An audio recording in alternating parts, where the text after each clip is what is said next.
क्या आदेश है मिल लिया? बोला आदेश क्या है, तुम्हें एक काम करना है, तुम जो है ना ये पत्र लेकर के, और आपको कुंडनपुर जाना है, कुंडनपुर से आपको द्वारिका जाना है। पंडित जी उस पत्र को लेकर के और द्वारका के लिए चल पड़े। द्वारका में द्वारपालों ने से कहा भैया हमें कृष्ण से मिलना है, द्वारकानाथ से मिलना है। आज द्वारकानाथ से मिलने के लिए आग्रह किया। भगवान ने कहा ठीक है। अब द्वारपाल गए, द्वारपालों ने भगवान से कहा प्रभु एक ब्राह्मण आयो है, अब ब्राह्मण का सम्मान तो द्वारकानाथ से अच्छा और कौन कर सकता है। एक बात बोले, द्वारकानाथ आज स्वयं चल करके, ध्यान देना, द्वारिकानाथ स्वयं चल करके और जो है महाराज आए दरवाजे पे, ब्राह्मण को बड़ो ही स्वागत करो, बड़ो सत्कार करो, सम्मान करो। और एक बात बोले, स्वागत सत्कार सम्मान करके महल में अंदर ले गए। और जब महल में अंदर ले गए तो चरण धोए भगवान ने। किसने? भगवान ने। ईश्वर चरण धोता है, ध्यान देना। ईश्वर, कृष्ण कौन है? ईश्वर है। और ईश्वर चरण धो रहे हैं किसका? बोले ब्राह्मण का। मैंने आपको एक दिन सुनाया था, भगवान श्री कृष्ण चरण क्यों धो रहे हैं? क्योंकि जब श्री कृष्ण चरण धो रहे हैं तो उसने इसके चरणों की रज मेरी द्वारिका में पड़ेगी, और द्वारिका में पड़ेगी तो द्वारिका में लक्ष्मी को आगमन होएगा। बोलो वृंदावन बिहारी लाल की। क्योंकि जहाँ ब्राह्मण चरण पड़ते हैं वहां लक्ष्मी आती है।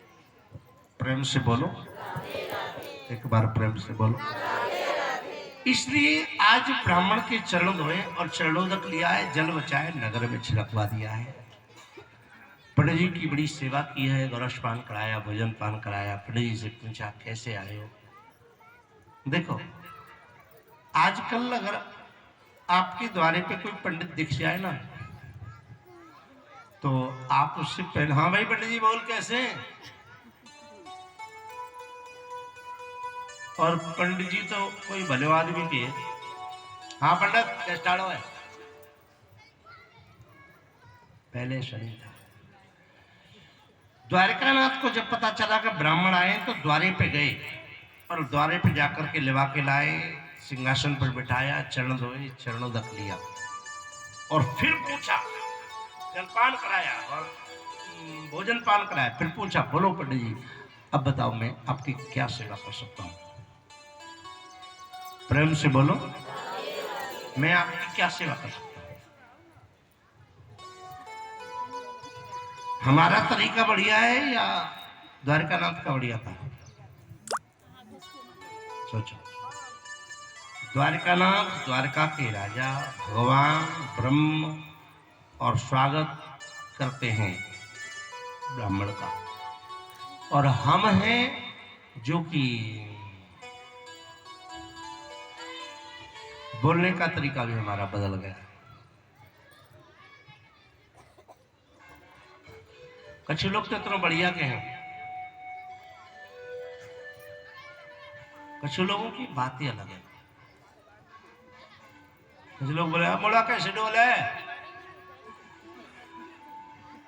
बोले कुछ लोग बोलते मोड़ा कैसे डोले।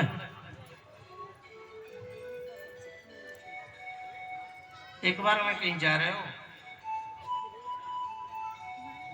एक दो, देखो संस्कार देखो आप लोगों के कितने बढ़िया संस्कार है। पहले जो माताएं हुआ करती थी ना, कोई भी साधु ब्राह्मण दिखता था तो उससे कहती थी बाबा को प्रणाम करो, बाबा को चरण वंदना करो, चरण छुओ। आज देवियां में जा रहा हूं एक जगह तो वहां एक देवी बोली बाबा बाबा देखी छोरा बड़ो बड़ो खराब है मेरो, अब तू यार खा जा। तेरा भला हो, तेरा सत्यानाश। क्या बाबा बच्चों को खाते हैं क्या? हा? सोचो, क्या बाबा बच्चों को खाते हैं क्या? कई लोग तो बाबाओं से डराती हैं माताएं, क्या तो चुप पह जाने बाबा आ जाएगा। बाबा का हुआ है क्या? अकलबंदी बता रहा हूं आप लोगों की। क्या कहती हैं? बाबा आ जाए वो। अरे बाबा तेरा बिगाड़ क्या रहा है ये तो बता। और एक बात बताऊं, जरा ध्यान देना। अगर जीवन में संत है ना, संत है, शास्त्र कहते हैं संत बड़े परमार्थी भेष धरे अवधूत। बातें, संत बड़े परमार्थी भेष धरे अवधूत, राम नाम के गोला छोड़े भाग जाए सब यम के। अगर यमराज के दूतों से कोई तुम्हें बचा सकता है, हमारे को कोई बचा सकता है, तो वो और कोई नहीं है, केवल संत बचा सकते हैं, गुरु बचा सकते हैं। जब तक आप लोग गुरु शरणागति नहीं लोगे, गुरु के श्री चरणों में नहीं जाओगे, तब तक आपका सबका बचना बड़ा कठिन है। बोलो वृंदावन बिहारी लाल की, राधा वल्लभ लाल की। सुखदेव स्वामी कहते हैं राजन, आज ब्राह्मण को बड़ा द्वारकानाथ ने सत्कार करो। द्वारकानाथ को निकाल करके चिट्ठी दे दी पंडित जी ने। पंडित जी ने निकाल करके चिट्ठी दे दी, और जैसे ही चिट्ठी देखी तो चिट्ठी पीली है। अच्छा, शुभ पत्रिका और अशुभ पत्रिका दोनों में अंतर है। शुभ पत्रिका जो होती है वो पीली होती है, इसमें पीला लगा होता है, और अशुभ पत्रिका जो होती है वो फटी हुई होती है और बिल्कुल सफेद होती है। पहले दो तरीके के पत्र छपते थे, अब तो लाल, पीलो, हरो, नीलो, कारो, गुलाबी, सब तरीके। पहले पत्र दो तरीके के छपते थे, या तो पीला छपता था या तो सफेद छपता था। और पीला जो पत्र था वो शुभ सूचक था, अच्छे काम का सूचक था, और जो सफेद था, जो फटा हुआ होता था, वो अशुभ काम का सूचक था, सफेद। तो बंधुओं, मैं निवेदन कर दूं आप लोगों से, आज भगवान ने पीत पत्रिका देखी तो पीत पत्रिका को देख करके अपने जो कोठारी है उससे कहा, भाई जो है जाओ इसके लिए लेकर के आओ, माना बोले तो 500 मोहर लेकर के आओ। नियम है ना, आज भी चल रहा है वो नियम। अगर लड़की वाले के यहाँ से 100 रुपये मिलते हैं तो लड़के वाले को 200 देने पड़ते हैं, डबल। आप लोगों ने देखा होगा, डबल की प्रथा है, पहले भी चलता था ये। बंधुओं, में निवेदन कर दूं, जरा ध्यान देना। आज द्वारकानाथ ने बड़ा स्वागत किया, सत्कार किया पंडित जी, और पत्र खोला तो विवाह का पत्र है, और खुशी हो गई। विवाह की, शादी की सूचना किसी को मिले तो खुशी का तो विषय ही है। अब वो अलग बात है कि बाद में जाकर के रोए। अच्छा, एक बात याद आ गई। एक बार एक व्यक्ति मेरे से बोला कि महाराज एक बात बताओ, जब शादी होती है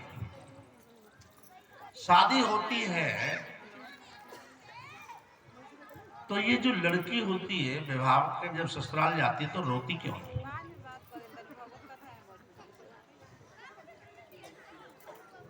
दूसरी बात पूछी, दूल्हा को जब घर से निकालते हैं तो घोड़े पे क्यों बैठाया जाता है? और तीसरी बात, उसके हाथ में वो तलवार से जो होती है, आपने देखी होगी कटार, वो क्यों दी जाती है? प्रेम से बोलो, आपको पता है या नहीं पता? पहले बता। पक्का नहीं पता?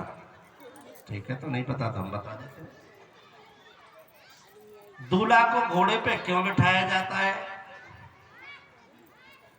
और बंधुओं, मैं निवेदन कर दूं,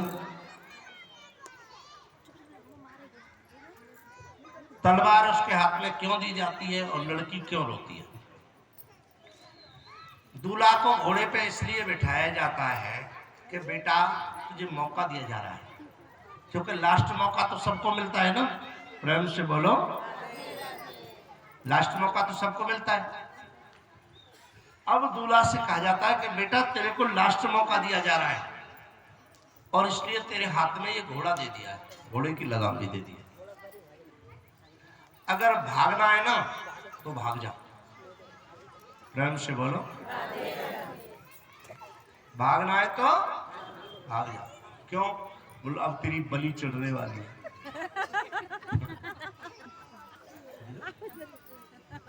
अब और वो तलवार क्यों दी है? बोलो तलवार इसलिए दी है कि बेटा जंगल की तरफ भागना, गांव की तरफ मत भागना।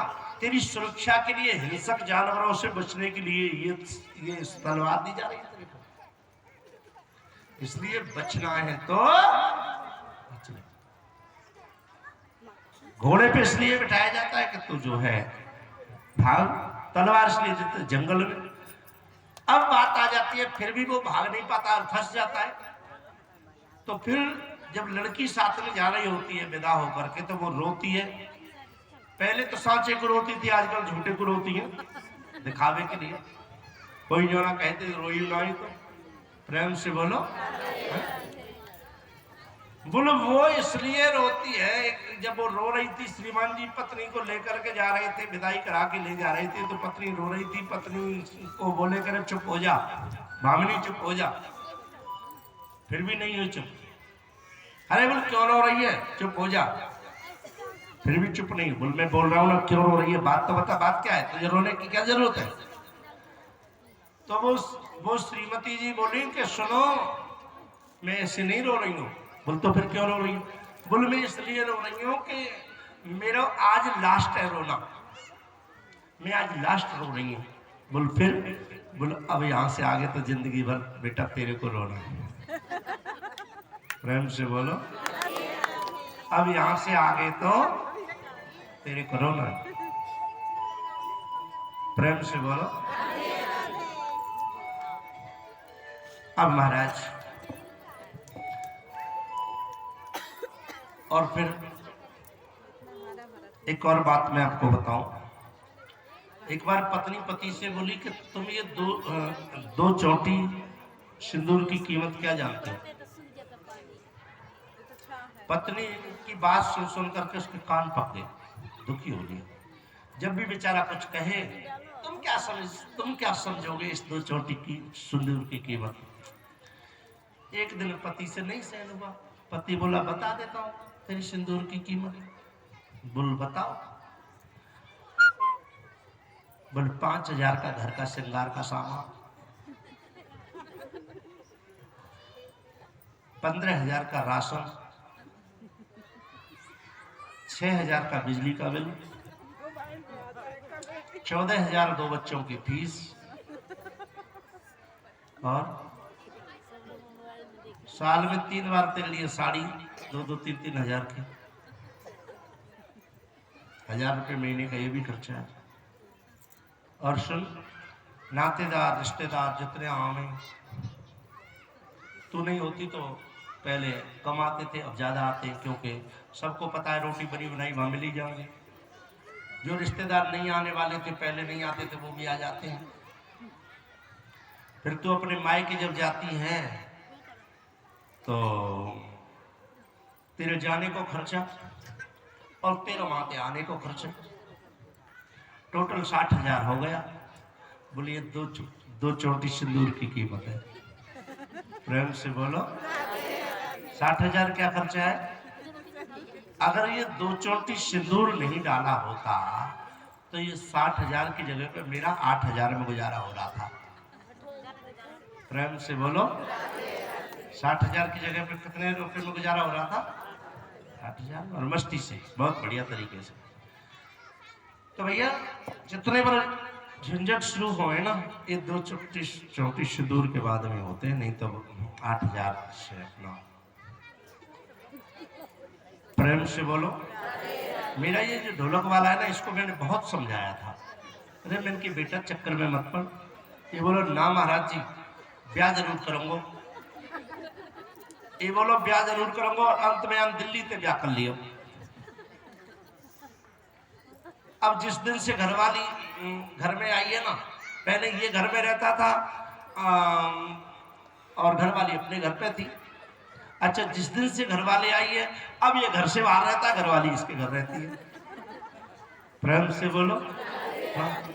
मैंने बहुत समझाया था पहले, मैंने कहा चक्कर में मत पड़, हम खुद जो है, हम इसी चक्कर में हम भी घर से बाहर रहते हैं। प्रेम से बोलो। वृंदावन बिहारी लाल।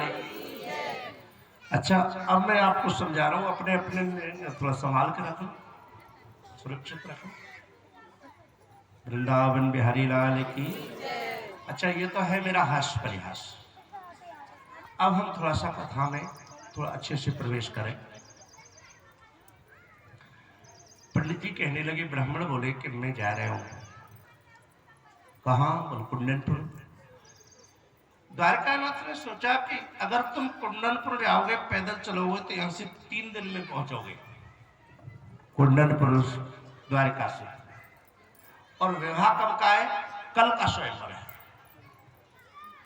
तो वहां विवाह कराने वाला भी एक ब्राह्मण होना चाहिए। विवाह कौन कराएगा? ब्राह्मण बोले फिर क्या करें? बोल रुको, हमारे साथ चलना।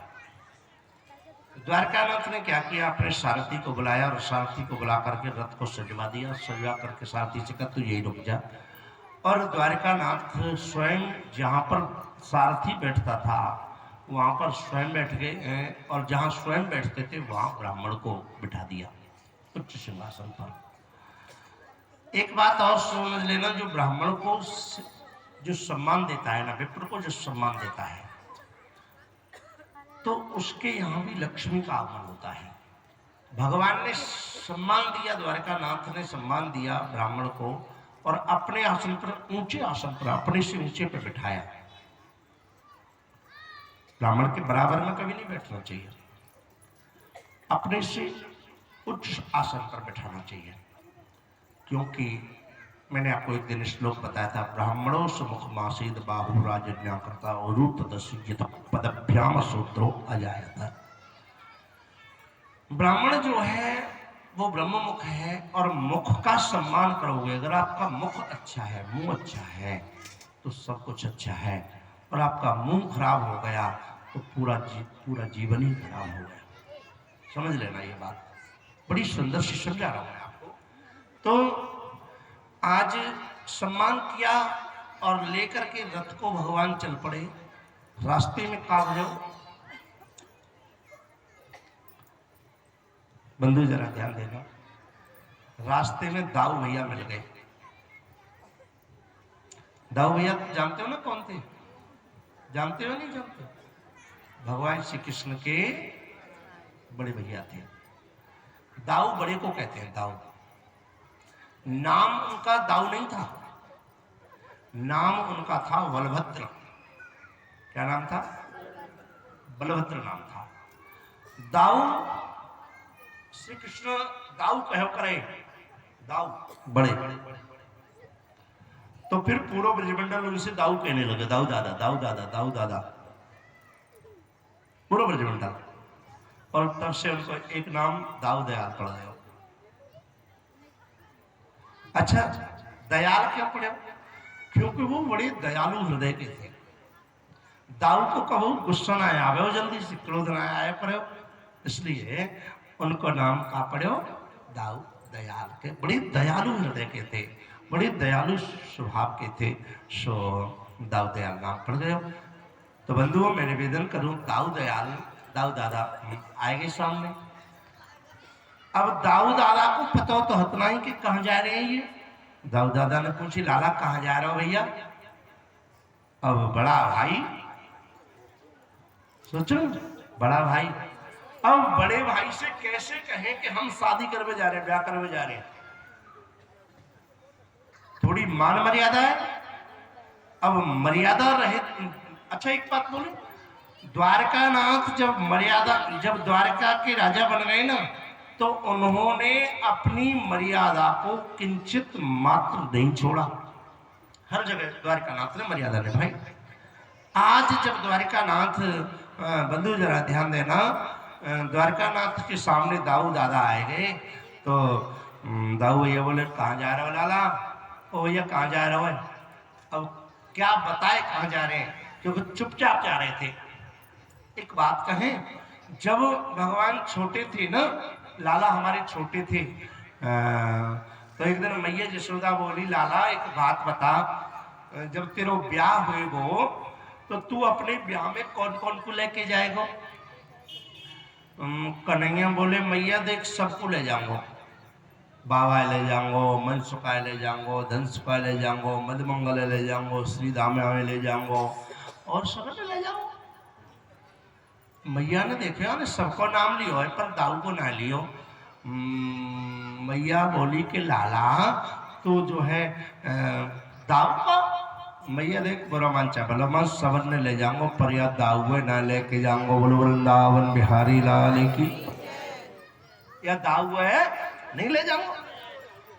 मैया ने पूछी दाऊ है क्यों ना ले जाएगा? दाऊ ने तेरे का बिगाड़ा बताइए जरा, भाई का बिगाड़ा तेरे दाऊ ने? बोल मैया दाऊ में इसलिए ना ले जाऊंगा, मुझे ऐसा ना है कि मुझे दाऊ से प्यार ना हो, क्योंकि भगवान श्री कृष्ण अपने बड़े भाई से बहुत प्यार करे करे। और सुनो, बड़े भाई से प्यार करना भी चाहिए, क्योंकि भाई जैसी चीज दुनिया में दोबारा मिलेगी क्या? है? भाई सब कुछ मिले पर भाई, क्योंकि भाई को भुजा कहा गया, दाहिनी भुजा। अब भुजा से कौन प्यार नहीं करेगा बताओ ना? आपके इस हाथ में दर्द होने लग जाए तो आप चैन से सो पाओगे? दाऊ भैया से बहुत प्यार करते थे लाला। अब तो भैया ने पूछी क्यों ना ले जाएगा? जो तो बता। बोले या मैं इसलिए ना ले जाऊंगा, देख मैया वहाँ की जो नारियां होंगी ना, वहाँ की जो गोपियां होंगी, वो बहुत गाली देंगी, क्योंकि विवाह को टाइम हो तो बड़ी गाली इनको आदान प्रदान होए। और मैं आपको कैसे जो है गाली देंगी तो फिर मैं दाऊ भैया के सामने, बड़े के सामने मैं कैसे बोलूंगा? मुझे चुप रहना पड़ेगा। या सो मैं या दाऊआ ना ले जाऊंगा। चाहे अपनी मैया जशोदा ने पूछी, दारी के एक बात बता। हाँ भैया। बोलो अगर तेरी बारात कम पड़ गई तो क्या होगा? एक बात बोले, पहले नियम था अगर लड़की वाला बहुत ज्यादा बारात बुलाए ना, जानते ना, लड़की वाला बहुत ज्यादा बारात बुलाए और लड़के वाला ना ले जा पाए तो बड़ी बेइज्जती होती थी। अरे इसका कैसा व्यवहार है, कैसे लोग हैं, कैसा परिवार है, ये तो बाराती पूरी नहीं कर पाए। तो बंधुओं मैं निवेदन कर दूं, जरा ध्यान देना। दाऊ भैया बोले, मैया जशोदा कह रही है कि लाला अगर तेरी बारात कम पड़ गई तो क्या होएगा जो तू दाऊ ना ले जा रहा हूँ? भगवान बोले कि अगर मेरी बारात कम भी पड़ गई तो चाहे मुझे अपनी बारात में छोड़ी ले जानी पड़े, याद आऊँ नहीं ले जाऊंगा। बोलो वृंदावन बिहारी लाल की। और एक बात बोले, पहले लड़कियां बारात में नहीं जाती थी, देवियां नहीं जाती थी बारात में, और जिस बारात में देवियां आ गई तो समझ लो कि छोटा मोटा तूफान आ गया गांव में, क्योंकि बाराती तो होते ही अजब तरीके के। तो बंधुओं मैं निवेदन कर दूं आप लोगों से,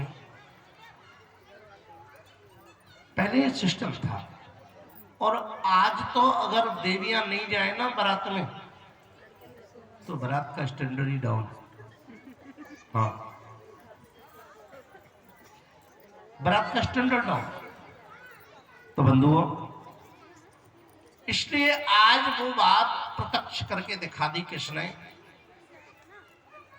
कन्हैया ने। अकेले जा रहे हैं, दाऊ को बताएं। दाऊ ने पूछो कहाँ जा रहे हैं? तो दाऊ से बोलो वहीं जा रहे हैं। कहाँ जा रहे हो? नजर नीचे को कर ली, नजर से नजर नहीं मिला रहे। जब आदमी अपराध करता है ना, गलती करता है, तो जल्दी से वो नजर से नजर नहीं मिल जाता है, क्योंकि नजर मिलाते ही अपराध का पता चल जाता है कि इसका कितना बड़ा अपराध किया है इसने। तो दाऊ भैया नजर से नजर नहीं मिला रहे हैं, दाऊ भैया से कन्हैया, और कह रहे हैं वहीं जा रहे हैं। अरे बोल कहाँ जा रहे हैं? बोलो वहीं जा रहे हैं। तो दाऊ भैया को कन्हैया ने तो ना बताई, परंतु भयो का बंधुओं मैं निवेदन कर दूं ना, आज पंडित जी ने बोले हम बताने कहाँ जा रहे हैं? ये विदर्भ देश जा रहे हैं, कुंडनपुर। अच्छा, दाऊ भैया बोले हमें क्या पता, ही लाला ब्याला कह गए हो। चल, और सुनो जरा ध्यान रखना, सावधानी से चलना, मैं पीछे से आ रहा हूं। दाऊ भैया पीछे रह गए और दाऊ भैया ने 17 अक्षरणी, ध्यान देना, दाऊ भैया ने 17 अक्षरणी सेना सजाई, 17 अक्षरणी सेना सजाई और आगे आगे कृष्ण और पीछे पीछे दाऊ। परीक्षित ने फिर एक प्रश्न किया। क्या प्रश्न? बोलो, परीक्षित ने कहा महाराज एक बात बताओ, भगवान विवाह करने गए थे या युद्ध लड़ने गए थे? तो बोला भी भगवान तो विवाह करने गए थे। बोल तो फिर क्या जरूरत थी, सोचना, क्या जरूरत थी सेना की, सेना ले जाने की क्या आवश्यकता थी? सुखदेव स्वामी कहते हैं राजन, सेना इसलिए ले गए, ये जानते हैं, सेना इसलिए ले गए, ये जानते हैं कि वहां पर हमारे शत्रु आएंगे, ध्यान देना, वहां पर हमारे शत्रु आएंगे, क्योंकि भगवान श्री कृष्ण का शिशुपाल शत्रु था, दंतवक्र शत्रु था, जरासंध शत्रु था, अनेकानेक शत्रु थे। बोलो, दाऊ ये सोच रहे कि हमारे लाला से सुंदर तो पूरी दुनिया में कोई है ही नहीं, कुछ तो कन्हैया सुंदर थे और कुछ अपना सुंदर लगता भी ज्यादा है, समझ रहे ना? अपना जो होता है ना वो सुंदर लगता भी अधिक है। इसलिए बंधुओं, मैं आपसे निवेदन कर दूं, दाऊ भैया सेना लेकर के जा रहे हैं कि रुक्मणी भूल करके भी किसी दूसरे वर के गले में माला नहीं डालेगी, हमारे कन्हैया के डालेगी, और ऐसा ना हो हमारे कन्हैया पे कोई आक्रमण कर दे, इसलिए दाऊ ने सेना से जाए। एक बात ध्यान देना, रुक्मणी ने जो पत्र लिखा है ना, उस पत्र में पूरा वृतांत लिख दिया है, मैं कब मिलूंगा, कहाँ मिलूंगा, कैसे मिलूंगा, कैसे मिलूंगी, जो है पूरा वृतांत रुक्मणी लिख दिया। मैं मंदिर के पीछे, पहले विवाह से पहले कन्या को, फेरा पड़ने से पहले कन्याओं को भेजा जाता था दुर्गा पूजा के लिए, गिरजा मैया के पूजन करने के लिए। रुक्मणी मैया ने कह दी, पत्र में लिख दिया, मैं गौरी पूजन के लिए आऊंगी और अकेली आऊंगी, और वहीं मिल लेना और वहीं से मुझे ले लेना। प्रेम से बोलो। भगवान अपना रथ को लेकर के गए गौरी मंदिर के पीछे और लगा दिया, रथ खड़ा कर दिया। बंधु जरा ध्यान देना, जब गौरी मंदिर के पीछे रथ खड़ा कर दिया तो श्री सुखदेव स्वामी कहते हैं राजन, आज जब रथ खड़ा किया है तो रुक्मणी ने भगवान से कहा था कि मैं अकेली मिलूंगी, परंतु एक बात बोले, अकेली नहीं आई, 10,000 सैनिक आए। रुक्मणी सोच रही है कि कहीं ऐसा ना हो, मैंने तो भगवान से कहा है कि मैं अकेली मिलूंगी और कहीं मैं झूठी ना पड़ जाऊं, भगवान मुझे झूठी समझ करके कहीं वापस ना चले जाए। पर फिर मन को समझाया, क्योंकि भगवान तो सर्वव्यापी हैं, हरि व्यापक सर्वत्र समाना, और सब लोग सब समझते हैं, इसमें मेरी गलती नहीं, मेरा अपराध नहीं है। और रुक्मणी महारानी ऐसा सोच करके और गिरजा मैया के मंदिर में चली गई और आज मां गिरजा भगवती से प्रार्थना करने लगी। बाबा लिखते हैं बड़ा सुंदर, क्या प्रार्थना कर रही है महारानी रुक्मणी?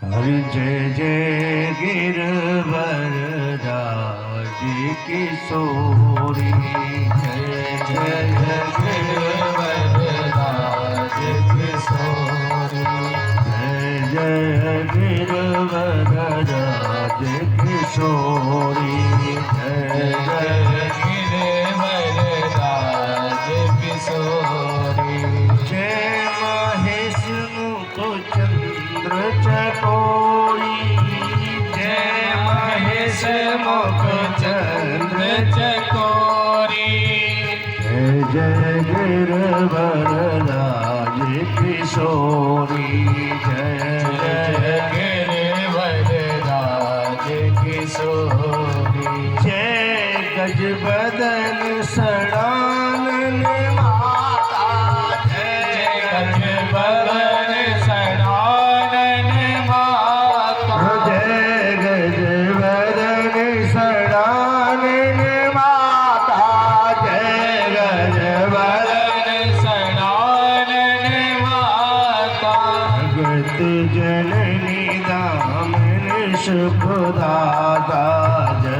जननी राम निरखदाता। जय जय गिरवर राज किशोरी। हे गिरिराज की किशोरी, भगवान शिव की मुखाकृति को चुरा लेने वाली हे गौरी माँ, मैं आपकी शरण में आई हूँ, आप मेरी रक्षा करें। और माँ भगवती ने जब सुना तो माँ भगवती पूछने लगी, इशारा करती है क्या चाहती है। तो महारानी रुक्मणी ने प्री की प्रार्थना की कि हे माँ, मन जाहे राचो मिलहि सोबर सहज सुंदर सावरो। रुक्मणी क्या मांग रही है? मन जाहे राचो, मन जाहे राचो मिलहि सोबर सहज सुंदर सावरो। लाला सुनो, वो जो मैट वहां पड़े हुए ना, बाय उठा के इधर डाल दे, इधर बिछा लेंगे ये सब और वहां तक बैठ जाएंगे। बोलो वृंदावन बिहारी लाल की, राधा वल्लभ लाल की जय। बंधु जरा ध्यान देना, मैं निवेदन कर दूं। महारानी रुक्मणी कह रही हैं माँ भगवती गौरा से, मन जाहे राचो मिले। ध्यान देना, क्या चाहिए? बोलो जिसको मेरा मन रचे। मन जाहे राचो मिले ही सोबर सहज सुंदर सावरो। करुणा निधान, करुणा करने में निपुण हो, शीलवान हो, कभी क्रोध नहीं आता हो, और स्नेह जाना। पति सर्वश्रेष्ठ पति कौन होता है? कौन सा होता है? बोलो जो पत्नी के प्रेम को समझ सके। जो पत्नी के प्रेम को नहीं समझ पाए वो पति कहलाने के लायक नहीं है। ध्यान देना, और आगे कर लो, आगे और कर। मन जाहे राचो मिलई सोबर सहज सुंदर सावरो। करुणा निधान सुजान शील स्नेह जानत। प्रेम को जाने। पति धनवान ना हो, ध्यान देना, पति धनवान ना होगा तो भी चलेगा, बहुत बड़ा मकान ना होगा तो चलेगा, कोई दिक्कत नहीं। पत्नी का स्वभाव है वो छोटे मकान में कम पैसे में गुजारा कर लेगी, पर पति प्रेम ना करे फिर तो बड़ा कठिन है जीवन जीना। जीवन में अगर पति प्रेम ना करे, स्नेह ना करे, स्नेह को न समझ पाए, पत्नी के स्नेह को न समझे, तो क्या पत्नी के लिए आसान है जिंदगी काटना? सोचो ना। रुक्मणी माँ भगवती गौरा से कह रही है कि शील स्नेह जानत, मेरे प्रेम को समझ ले, ऐसा मुझे माँ ऐसी कृपा करो, मेरे प्रेम को समझ सके, ऐसा मुझे वर मिले। और ऐसे ये सब लक्षण किसमें हैं? बोले ये सब लक्षण द्वारिका नाथ में है। द्वारिका नाथ के सिवाय दुनिया में ये सब लक्षण किसी में नहीं है। बंधुओं, माँ भगवती प्रसन्न हो गई। और एक बात बोले, प्रसन्न होकर के कोई आशीर्वाद मिल जाए खुश होकर के, तो भगवान भी उस आशीर्वाद को काटते नहीं है। आशीर्वाद मिला, माँ भगवत के हाथ से फूल छूट गया और रुक्मणी की गोदी में गिर गया, झोली में गिर गया। कह दिया माँ ने, मन जाहे राचो मिलई सोबर सहज सुंदर सावरो। करुणा निधान सुजान शील स्नेह जान तेरा। रुक्मणी, मैं तो तुझे आशीर्वाद देती हूँ, तू जिसको चाह रही है वही तुझे तेरी वर के रूप में मिलेगा। बोलो वृंदावन बिहारी। और महारानी रुक्मणी ने माँ भगवती गौरा के लिए प्रणाम किया, सिर झुकाया और मंदिर के पीछे आ गई। इधर सब लोग, सभी सैनिक देख रहे हैं भगवान श्री कृष्ण को। सब लोग सोच रहे हैं कि रुक्मणी इसी के लायक है, इसके साथ नहीं जानी चाहिए। कुछ लोग विरोधी थे, अरे बोल देखो, जिसने विरोध किया ना, भगवान धीरे से उसकी तरफ मुस्कुरा दिए। और बंधुओं, मैं निवेदन कर दूं, गोविंद की हंसी में पूरी दुनिया फंसी है। एक बार गोविंद अगर मुस्कुरा करके किसी की तरफ देख दे और वो परास्त ना हो, ऐसा हो नहीं सकता है, क्योंकि भगवान बड़े दयालु हृदय के हैं। श्री सुखदेव स्वामी कहते हैं, राजन, आज जो है दया दयालु हृदय से। और भगवान ने देख ले दिया, सब लोग परास्त हो गए। रुक्मिणी मंदिर के पीछे आई। और एक बात ध्यान देना, रुक्मिणी ने हाथ बढ़ाया।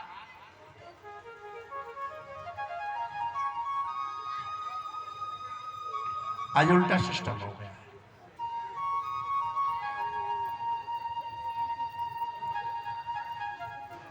आज जब स्टेज पर चढ़ती है लड़की,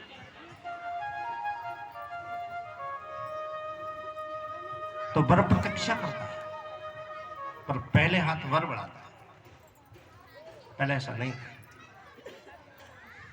पहले भगवान श्री कृष्ण के लिए रुक्मिणी ने हाथ बढ़ाया। लो प्रभु, हाथ पकड़ो। भगवान बोले नहीं। काला बोले नहीं। क्यों भाई क्यों? रुक्मिणी बोले क्यों, क्या बात है? बोली ये हाथ पकड़ना मैंने ब्रज में छोड़ दिया है। अगर राजा होकर के भी मैं किसी कन्या का जिसका विवाह नहीं हुआ है, अविवाहित है, तो उसे कलंक लगाना नहीं चाहता। भगवान ने हाथ नहीं पकड़ा रुक्मिणी का। ये भी मर्यादा है भगवान की। रुक्मिणी से कह दिया, रुक्मिणी तुम अपने आप चढ़ के आ जाओ, हाथ नहीं पकड़ सकता हूं मैं अभी। अच्छा। रुक्मिणी ने सोचा कि पहले से झिका पड़ा है, 60-60 हजार गोपियों के साथ में जिसने रास किया हो वो क्या हाथ पकड़े हैं। रुक्मिणी अपने आप चढ़ गई। रुक्मिणी ने कहा चलो। नहीं, ऐसे नहीं। बोल तो फिर? बोलो मेरी जगह पे तुम आओ और तुम्हारी जगह पे मैं बैठता हूं। रुक्मिणी कहां बैठती? बोल पीछे सिंहासन पर। वहां कौन बैठ गए? श्री कृष्ण। रथ कौन चलाता? बोलो कृष्ण। और रथ कौन चला रही है? बोलो रुक्मिणी। परीक्षित ने पूछा कि ऐसा क्यों किया? बोलो भगवान चतुर बहुत है। भगवान चतुर बहुत है। भगवान सोच रहे हैं कि अगर मैं रथ चलाऊंगा तो पूरा संसार ये कहेगा कि राजा होकर के ये निकृष्ट काम किया है। एक लड़की को भगा करके ले गया राजा होकर के। राजा के लिए कोई शोभा देता है क्या? नहीं देता है ना शोभा। सुखदेव स्वामी कहते हैं राजन, महारानी रुक्मिणी से कहा नहीं तुम रथ चलाओ, क्योंकि लोग ये तो नहीं कहेंगे कि राजा ने कोई काम गलत किया है, ये तो लोग ये कहेंगे रुक्मिणी ने किया। और देखो कन्हैया चतुर बहुत है। कन्हैया की समझाने का तरीका देखो, रुक्मिणी को कैसे समझाया। अच्छा एक बात बोले, प्रेम से बोलो, एक बार प्रेम से बोलो।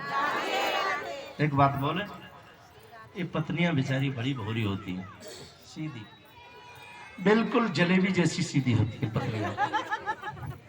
प्रेम से बोलो, कैसी सीधी होती है? हाय हाय क्या बात, बिल्कुल सीधी जलेबी जैसी। अरे भले आदमी, जलेबी भी सीधी होती है, वो मुड़ जाती है तो क्या है, लाइन तो एक सीधी होती है। हाँ?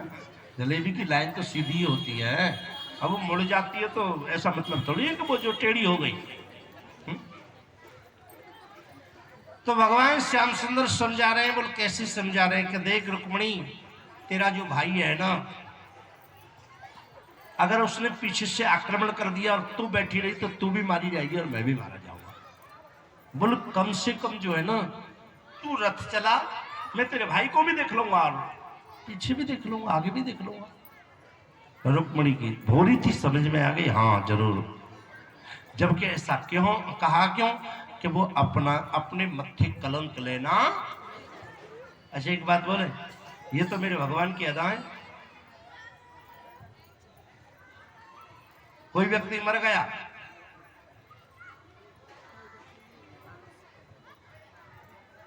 अब मर गया तो सब लोग कह रहे हैं अरे एक्सीडेंट हुआ था तो मर गया। स्वीकार किसने किया? मारा किसने? भगवान। क्योंकि मारना और जन्म देना ये भगवान के हाथ की बात है, हमारी थोड़ी बात है। हान लाभ जीवन मरण यश अपयश विधि हाथ, ये 6 चीज किसके हाथ में?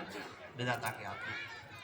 किसी ने कहा एक दूसरा व्यक्ति मर गया, बोल कैसे मर गया? बोलो ब्रेन हेमरेज हो गया तो मर गया। एक और मरा, बोल क्या हुआ? बोल हार्ट अटैक हो गया तो मर गया। कोई ये कहता है भगवान ने मार दिया? इस बीमारी ने मार दिया। तो भगवान जो है ना अपने मत्थे कोई कलंक लेना नहीं चाहते हैं।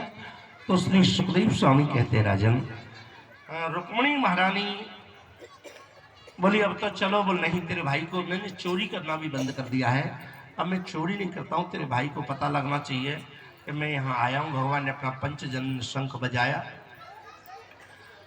पता चला ये कृष्ण के शंख की आवाज है। सब लोग कृष्ण को पकड़ने के लिए भागे और भगवान ने इशारा दिया रुक्मणी को। रुक्मणी ने रथ में जैसे ही झटका मारा लगाम में, अब तो हवा से बात करने वाले थे घोड़े। बंधुओं में निवेदन कर दूं, घोड़े चल पड़े, ध्यान देना। और घोड़े जब चल पड़े भागने लगे, पूरे नगर में शोर मच रहा, ले गयो ले गयो ले गयो ले गयो। और ले गए बोल दुल्हन को कोई दूसरा दूल्हा ले गयो, और दूल्हा के सिर पर मुकुट धरो की धरे और रह गयो रह गयो। सब लोग देख रहे, क्योंकि दूल्हा बन करके शिषपाल आया है। रुक्मी का साला जो है वो शिषपाल दूल्हा बन करके आया है। शोर मच गयो, ले गयो दूल्हा दूसरा ले गए। भगवान सोच रहे हैं क्या करें भाई, तो बड़ी गलत बात है। मैंने अब कोई जिस काम को ना करे वही अगर हमें कलंक लगे तो ठीक थोड़ी। पर एक बात बोले, समाज में सब तरीके के लोग होते हैं, कुछ भले आदमी होते हैं। बंधुओं वहां पर कुछ भले लोग थे, वहां पर कुछ लोग कैसे थे, भले लोग। बोलो गोविंद भगवान की। भले लोग थे, उन्होंने कहा नहीं जो है नहीं ले गए नहीं ले गए। क्यों नहीं ले गए? बोलो नहीं ले गए हो। बोल का गयो? बोल ले गई ले गई ले गई ले गई ले गई। कौन ले गई? बोलो रुक्मिणी श्री कृष्ण को भगा करके ले गई। बोलो वृंदावन बिहारी लाल। एक बात बोले, होता तो यही, होता तो कृष्ण कभी रुक्मिणी को लेकर नहीं जाता, रुक्मिणी ही कृष्ण को लेकर के। प्रेम से बोलो। पर कलंक किसको लगता है? रुक्मिणी से कोई कृष्ण चोर कहता है क्या? कृष्ण से सब कहते हैं रुक्मिणी चोर। कृष्ण से सब भैया रुक्मिणी को छुड़ा कर देंगे, जबकि रुक्मिणी ही कृष्ण को छुड़ा दे। शिषपाल को पता चला, शिषपाल भागा, रुक्मिणी आधा सब लोग भाग रहे हैं। शिषपाल ने रुक्मिणी ने अपने शिषपाल को समझाया, भाई तू लौट जा वापस। बोल क्यों? बोलो अभी तेरा रुक्मिणी के साथ में कोई संबंध नहीं है, जब तक फेरे नहीं पड़ते हैं तब तक कन्या का कोई संबंध नहीं रहता है।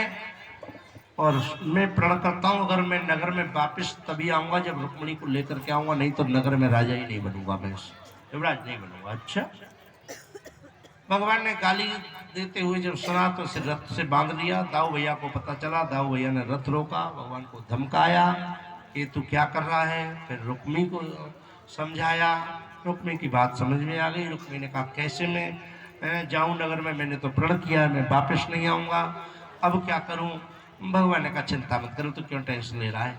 सो भगवान ने रुक्मिणी के लिए राजस्थान में और एक भोजकट नामक देश बसाया, और वह भोजकट देश को राजा और महाराज रुक्मिणी को बनाया। बोलो वृंदावन बिहारी लाल की। अब भगवान का जो विवाह बिना मर्जी के हो रहा था, अब वो अरेंज मैरिज हो गई, व्यवस्थाएं बदल गई। द्वारका से बड़े धूमधाम से बारात जाती है, बड़ी धूमधाम से जो है बारात भगवान की गई। और बंधु जरा ध्यान देना, जब बारात गई तो भगवान श्याम सुंदर, दाऊ भैया, नंद बाबा, सब पूरा ब्रजमंडल जो कि ब्रजवासी था पहले। प्रेम से बोलो, सभी भगवान की बारात में गए और बड़ी धूमधाम से विवाह हुआ। अच्छा एक बात बोल दे, जरा ध्यान देना। पहले बारात का नियम था कि बारात को भोजन जब मिलता था जब फेरे पड़ जाते थे। समझ लेना ये बात। आजकल आपने बारात तो देखी नहीं है। ये जो बारात तुम देख रहे हो ये बारात थोड़ी है। पहले बारात होती थी 20 साल 30 साल पहले, 40 साल पहले बारात, 50 साल पहले बारात होती थी।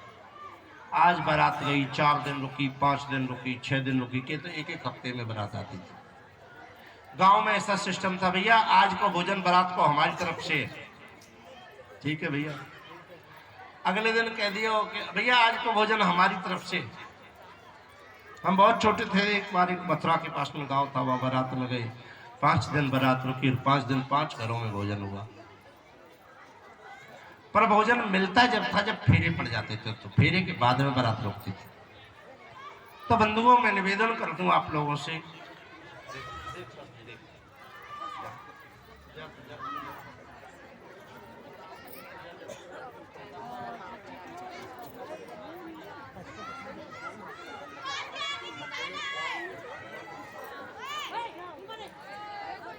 बोली वृंदावन बिहारी लाल की। ये छोरा जो झूल रहा है ना, ये पांडाल है, उखाड़ के छोड़ेगा। भाई कैसे शास्त्री तो इसे पकड़ के ला छोड़ा को, मैं फिर मान जाऊंगा तो एक हाथ तू पकड़ के ला सके, बिल्कुल पकड़ के मेरे पास में ला उसे। बोलो वृंदावन बिहारी लाल की जय, राधा वल्लभ लाल की जय। कछु तो बिल्कुल पूरे उत्पाद करने आओगे। गोविंद भगवान की जय। आइए, परमादरणीय श्री सुखदेव स्वामी कहते राजन, भगवान का बड़ी धूमधाम से विवाह हुआ। बारात भोजन करने लगी और वहाँ की जो नारियां हैं, ब्रज जो द्वारिका कुंडनपुर की जो नारियां हैं, वो भगवान को गाली देने लगी। आइए वो क्या कह रही हैं गालियों के माध्यम से जरा ध्यान दें। गोविंद भगवान की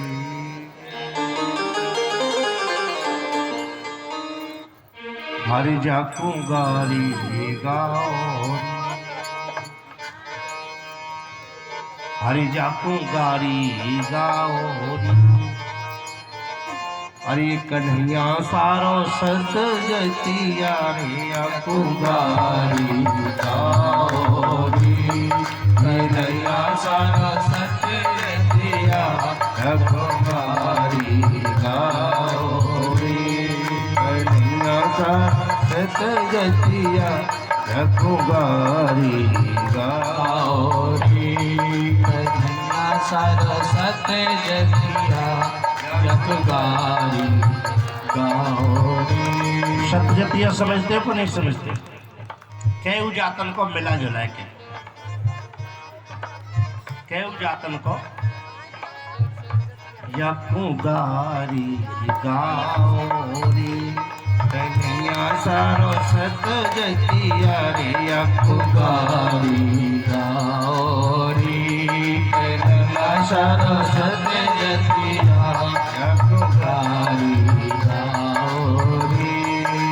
मात देव की लाला तेरी निकली असल चिनार, मात देव की लाला तेरी निकली अचल चिनार, मात देव की लाला तेरी निकली असल चिनार, मात देव की लाला तेरी निकली असल चिनार।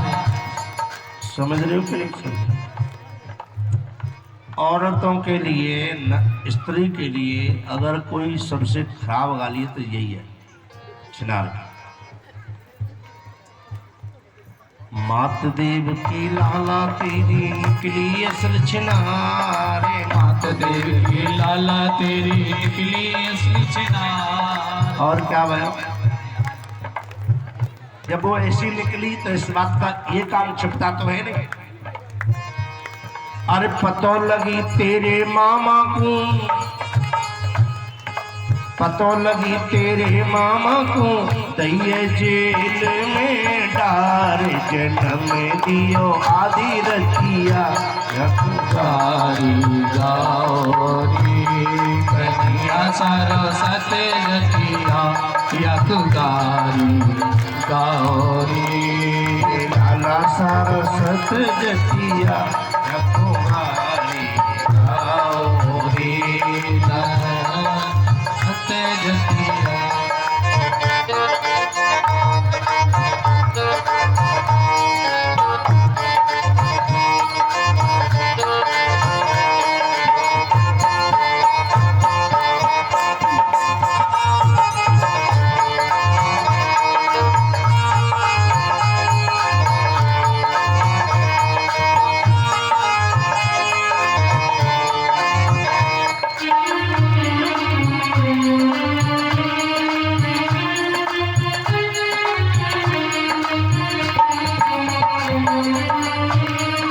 कुंती भुआ लाला तेरी बहुत बड़ी बदकार। कुंती भुआ लाला तेरी बहुत बड़ी रुपकार। कन्हैया बोले कि मेरी कुंती भुआ ने ऐसा क्या कर दिया बदकारी को।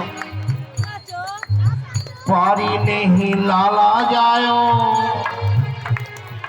पारी नहीं लाला जायो, दैये नाक कटाए। कन्हैया सरस्वत जतिया यकगारी गाओ रे। ये लाला सरस्वत जतिया यकगारी गाओ रे। लाला सरस्वत जतिया यकगारी गाओ रे।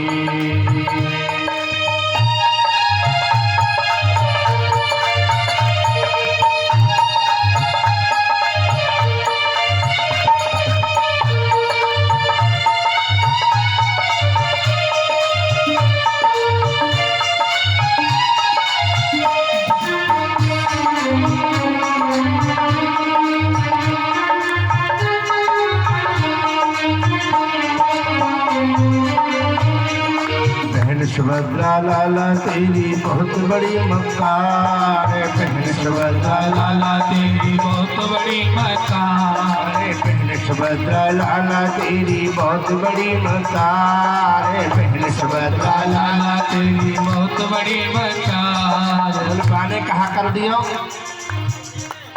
अरे बिन ब्याहे ये घर से भागी। सुभद्रा चली गई ना अर्जुन के साथ। बिन ब्याहे ये घर से भागी, यो है नाम दोबार। कन्हैया सरस्वत जतिया यकगारी गाओ रे। कन्हैया सरस्वत जतिया यकगारी गाओ रे।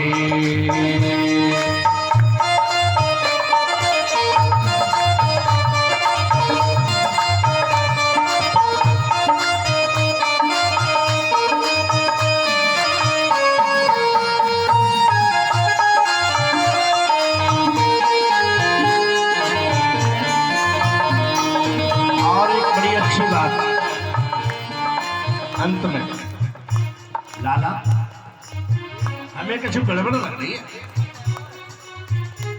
कुंडनपुर की नारी कह रही है लाला हमें कुछ गड़बड़ लग रही है। कन्हैया बोले क्या गड़बड़ है। बोले तेरी माँ गोरी, तेरो बाप गोरो और तेरो भैया गोरो, और लाला पूरे घर में तू ही है कारो। का है गयो ऐसो तू क्यों कारो है? तू क्यों कारो है? कछु गड़बड़ है गयो कभी? गोरे नंद जसोदा देखो गोरे है बलराम। गोरे नंद जसोदा देखो गोरे है बलराम। गोरे नंद जसोदा देखो गोरे है बलराम। गोरे नंद यशोदा देखो गोरे है बलराम। तुम तो कारे कहते आए, अरे तुम तो कारे कहते आए, या तो ठीक ने जान। कन्हैया सरस्वत जतिया यकगारी गाओ रे। लाला सरस्वत जतिया यकगारी गाओ रे। एक बात कहे, ध्यान दे, जिनको थोड़ी शर्म थी ना, जो शर्मदार थे, वे तो उठ के चल दिए। अरे कितनी बुरी बुरी कह रही है ये थोड़ी लाज तो आती है ना, कोई बुरी भली कहे तो। और जो बेशर्म थे वो लग रहे थे बेशर्मों के लिए पता है क्या वो क्या सोच रहे थे कि भोजन बड़ो सुहावनो और कर ले नीचे नैन, नेक देर की बेशरमाई पूरे दिन कोचे। भाई दावत में तो पूरी रात भूखा पूरे दिन भूखा तो नहीं रहना पड़ेगा, गाली दे रही है तो दे ले। तो जो कछु बेशर्म आदमी थे वो लग रहे थे और कछु जो है उठ के चल दिए, अब हम पैदाइश नहीं जा रहे। अब जैसे ही उठ के चले तो उन्होंने फिर रोकने लगी। अरे काए उठ बैठे और ले लेते, काहे उठ बैठे और ले लेते, काए उठ बैठे और ले लेते, काए उठ बैठे और और ले लेते और ले लेते और ले लेते और ले लेते, और ले लेते और ले लेते और ले लेते और ले लेते, आए उठ बैठे और ले लेते, काहे उठ बैठे और ले लेते, लट ले लेते ओ पीड़ा ले लेते, ले लेते और पीड़ा ले लेते, डाले लेते रे बर्फी ले लेते, पीड़ा ले लेते और बर्फी ले लेते, और अपनी गुरु अपनी मैया को दान हमें कर देती, बैठे और ले लेते, आए उठ बैठे और ले लेते, आए उठ बैठे और ले लेते,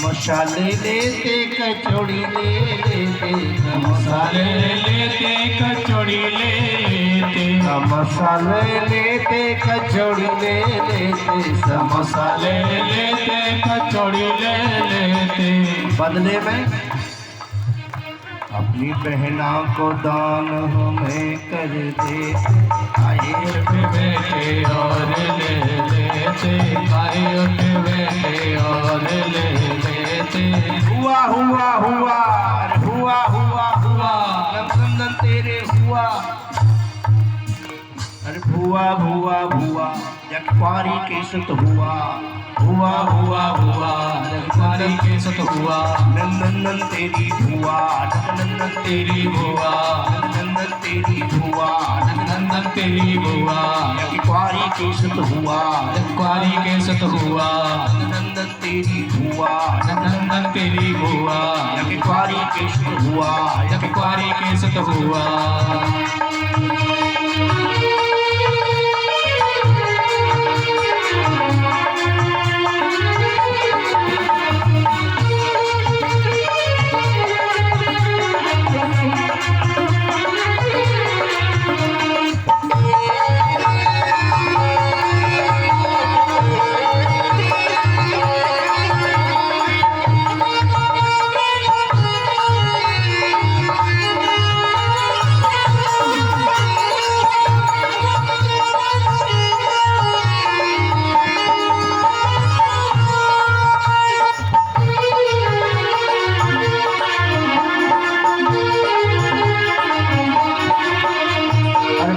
बहना बहना नंदन तेरी बहना, अरे बहना बहना बहना नंदन तेरी बहना, अरे बहना बहना बहना नंदन तेरी बहना, अरे बहना बहना बहना नंदन तेरी बहना, बिन बिन ब्याहे बिन ब्याहे पहनो गहना, ये पहना पहना पहना, बिन ब्याहे पहनो गहना, नंदन तेरी बहना, नंदन तेरी बहना, नंदन तेरी बहना।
काकी काकी काकी नंद नंदन तेरी काकी, अरे काकी काकी काकी नंदन नंदन तेरी काकी, काकी काकी काकी नंद नंदन तेरी काकी, अरे काकी काकी काकी नंदन नंदन तेरी काकी। जय नंद की चढ़ी उदासी, जय नंद की चढ़ी उदासी, जय नंद की चढ़ी उदासी, जय नंद की चढ़ी उदासी। अरे काकी काकी काकी नंद नंदन तेरी काकी, अरे काकी काकी काकी नंदन नंदन तेरी काकी।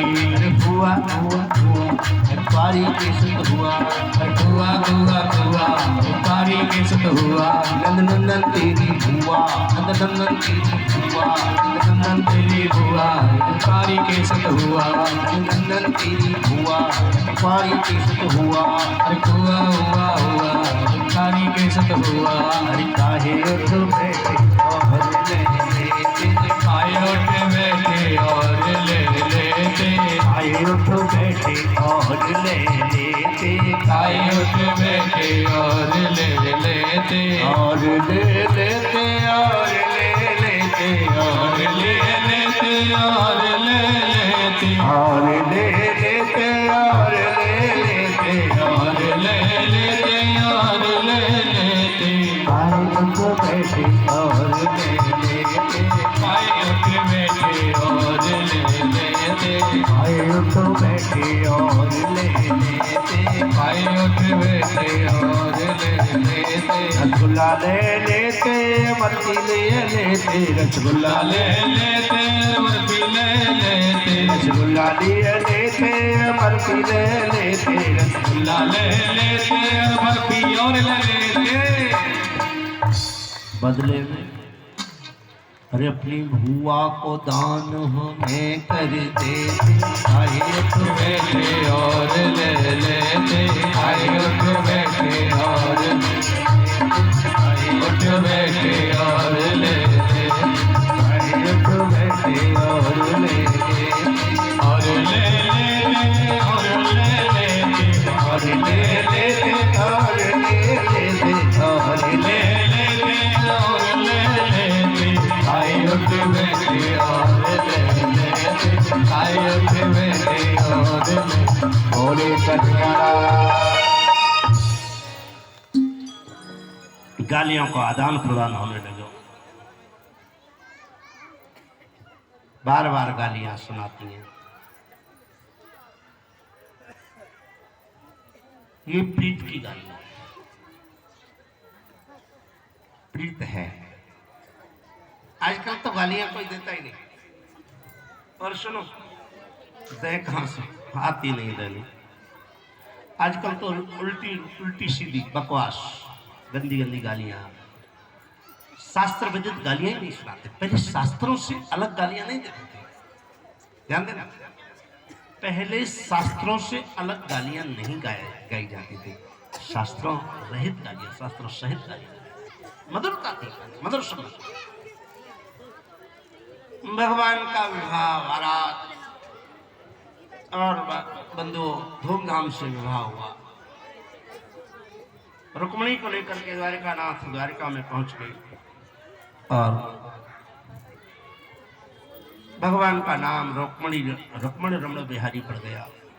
रुक्मणी रमण बिहारी, रुक्मणी के साथ में बिहारी जी रमण करने लगे। भगवान के का ग्रस्त चलने लगा। भगवान के एक पुत्र उत्पन्न हुआ और उस पुत्र का नाम प्रद्युम्न पड़ा। ध्यान देना, उस पुत्र का नाम प्रद्युम्न पड़ा। बंधु जरा ध्यान देना। और बंधुओं में निवेदन कर दूं, प्रद्युम्न कोई साधारण पुत्र नहीं था, कामदेव का अवतार था प्रद्युम्न।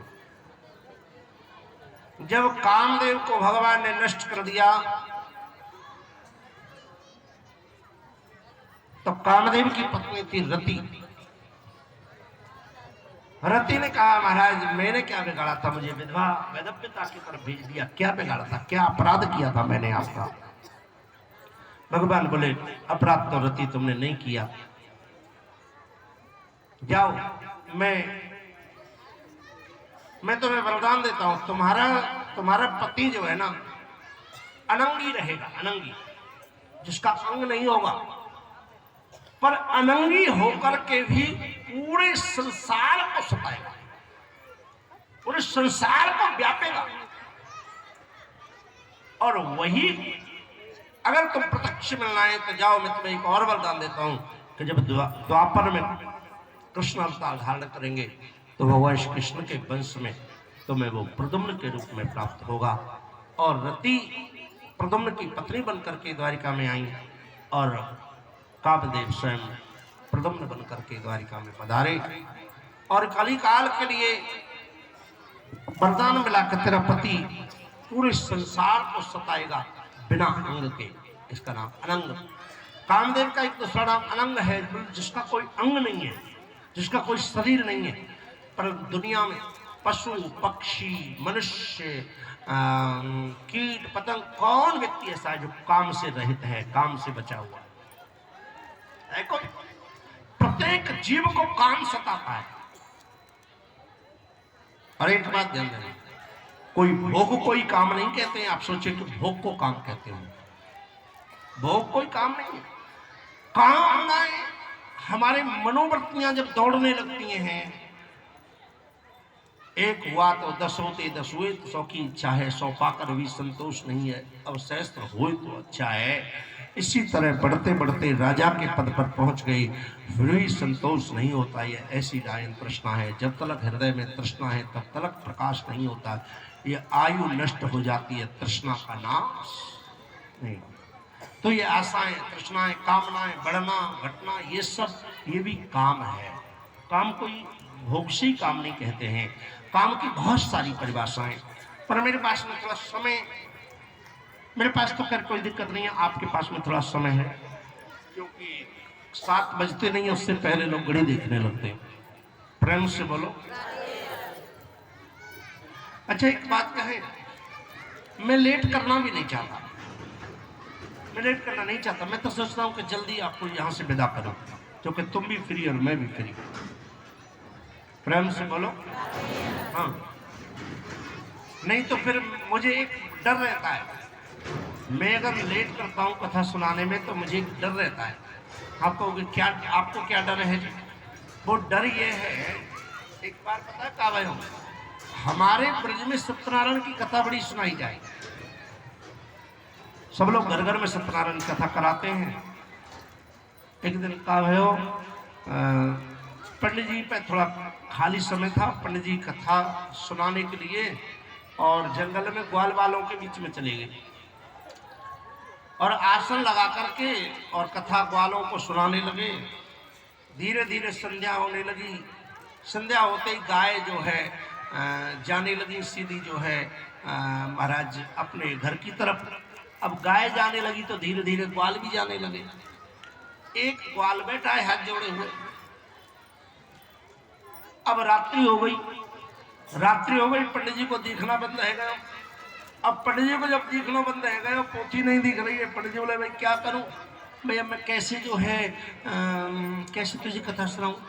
और पंडित जी बोले लाला देखते ने बड़े मेरी भाव से कथा सुनी है, बड़ी अच्छे से कथा सुनी है, पर क्या करूं मेरे पे समय नहीं है, कोई दिखना बंद है गया, फिर कभी आऊंगा और जल्दी आऊंगा और तेरे को कथा सुनाऊंगा। तो वो ग्वाल वाल कहने लगे, पंडित जी सुनो। हाँ बोले, मैं बिल्कुल तुम्हारी कथा की वजह से ना बैठे हो। मैंने, पंडित जी बोले काहे को बैठे हो भैया? बोल, मैं तो मेरा जो गमछा बिछा करके बैठे है ना तुम, क्या गमछा की वजह से बैठा था, नहीं मैं भी चला जाता। प्रेम से बोलो, इस गमछा की वजह से बैठा था मैं। अच्छा एक बात और बोलूं, वहां तो वो एक ग्वाल इसलिए बैठा था क्योंकि उसका गमछा बिछा हुआ था, और मैंने अगर जरा सा लेट कर दिया ना तो एक भी रुकने वाला नहीं है यहाँ। क्यों नहीं रुकने वाले? क्योंकि ये तुम्हारा गमछा नहीं, ये टेंट वाले के मैट बिछे, तुम्हारा तो कुछ जा ही नहीं रहा है। प्रेम से बोलो, प्रेम से बोलो। तुम तो बस भगे भगे आमे एक सिक्का चढ़ाया और मैं जयराम जी की। अच्छा मैं सोच रहा हूँ अब की श्याम कॉलोनी में सिक्का कहीं बाहर से मंगाए क्या? ऑर्डर देके 5000 आएंगे, 7-6 दिन सिक्के 1-1 रुपए। प्रेम से बोलो गोविंद भगवान की। छोटे बारे हुए बिल्कुल छोटे बारे हुए, 10% छोटे बारे। प्रेम से बोलो कन्हैयालाल की। आइए थोड़ा सा निवेदन करें। इतनी शोर आवाज क्यों? भाई तू काउतर शास्त्री जाप ले तो समझ लो कहाँ तो पंडित जी है पूरा। तू काउतरन बालकन जो है, बालकन से मुक्ति दिला। वृंदावन बिहारी लाल की। इनको भी पता है कल भंडारो है, सोच रहे आज की जगह घेर ले। हाँ आज की जगह घेर में कहा जाएंगे, कल जगह मिले मिले ना मिले। प्रेम से बोलो गोविंद भगवान की। आइए व्यंगात्मक शब्दों की तरफ जरा ध्यान मत देना। भगवान श्याम सुंदर का बढ़िया से कृष्ण चल रहा है। एक दिन एक परमाश्चर्य की घटना हुई, बंधु जरा ध्यान देना। और वो घटना क्या है समझ लो, वो घटना कौन सी है? बोलो वो घटना ये है, द्वारका में एक राजा रहते थे और राजा का नाम है सत्राजित। ध्यान दे, राजा का नाम क्या है? क्या नाम है राजा का? सत्राजित। अभी की बात याद नहीं रखते। अच्छा कुछ लोग तो यहाँ कथा वार्ता सुनने थोड़ी आते हैं, ऐसे टाइम पास करने। 95% लोगों से पंडाल से निकलते ही पूछ लिया जाए ना कि आज कथा में कहा सुनो पता नहीं। वो अपना सीधा कथा में से इस पंडाल से निकलते ही अपना पल्ला फटकारते हैं ऐसे, कह दे बाबा तेरी कथा धरी है, तेरी कथा तेरे लिए मुबारक। हमारा तो टाइम पास है, वो पड़ोसन मिल गई, सहेली वाहेली मिल गई, मुश्किल से टाइम मिलो, तेरी कथा तेरे पास धरी है। प्रेम से बोलूं एक बार, प्रेम से बोलूं एक बात और बोलूं। अच्छा सुनो, तुम्हें याद ना हो तो ही फायदा है, क्योंकि अगर तुम्हें याद हो गई तो अगली बार कहाँ कथा सुनने आओगे, इसलिए फायदा नहीं याद हो तो ही ठीक है। गोविंद भगवान की, राधा वल्लभ लाल की।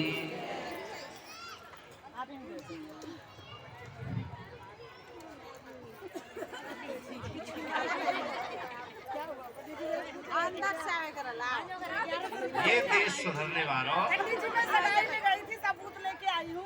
ठीक है मान ले कई बार। 2 लोग और हैं यही पीछे होंगे पंडाल में। बहू बुला ले, वो भी मेरे साथ में है। हाँ तो बुला ले। ऐसा मौका को हम लोग आज के बाद तो फिर साल बाद 1 साल बाद मौका मिले। पता है 1100 में कितने 1100 कल से ही आज में दिला दी। वाह वाह क्या बात है। कितने 1100 पर फिर भी मैं तोहफे तो लेके ही रहूंगा। नहीं पंडित जी वो दिलवाई है ना, वो तो नहीं दिलवाई चाहे तेरे दिलवाई चाहे 11 लाख, पर मैं तो पे 1100 रुपये लेके रहूँ। मैं हूँ पक्का ब्रजवासी हूँ, देख ले। आज 40 किलो टमाटर की तैयारी कर दी, 1100 के मसाले। वृंदावन बिहारी लाल की, पर 1100 रुपये फिर भी तो लोग हर बोलू हर को।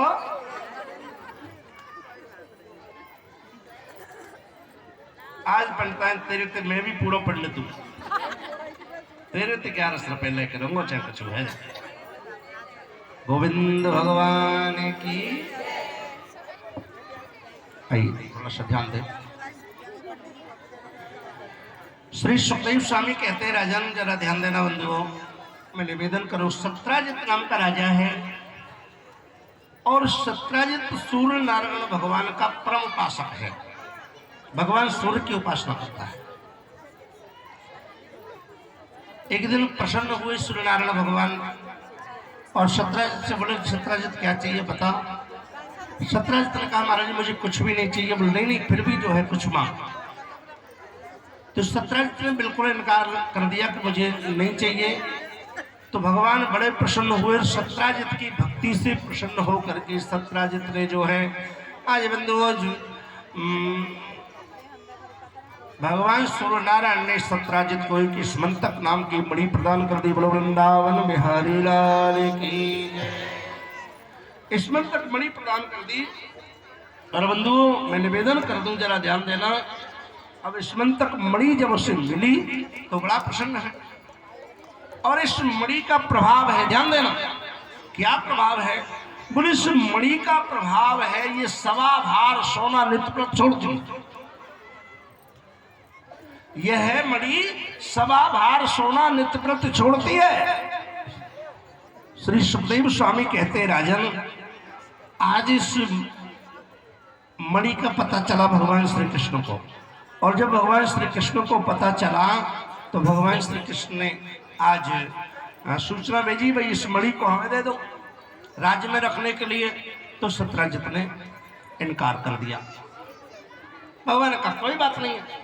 इधर क्या होता है बंधु जरा ध्यान देना। इधर एक आश्चर्य की घटना, आश्चर्य की घटना तो ये हुई कि सत्राजित का एक भाई है जिसका नाम है प्रसेनजित, और प्रसेनजित इस मणि को लेकर के जंगल में शिकार खेलने के लिए चला गया और जंगल में एक सिंह ने इसको मार डाला। बोलो वृंदावन बिहारी लाल की।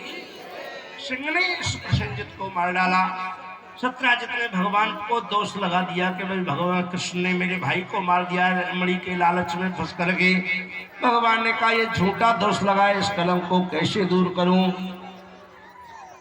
इस झूठे दोष को कैसे इस कलंक को दूर करूं।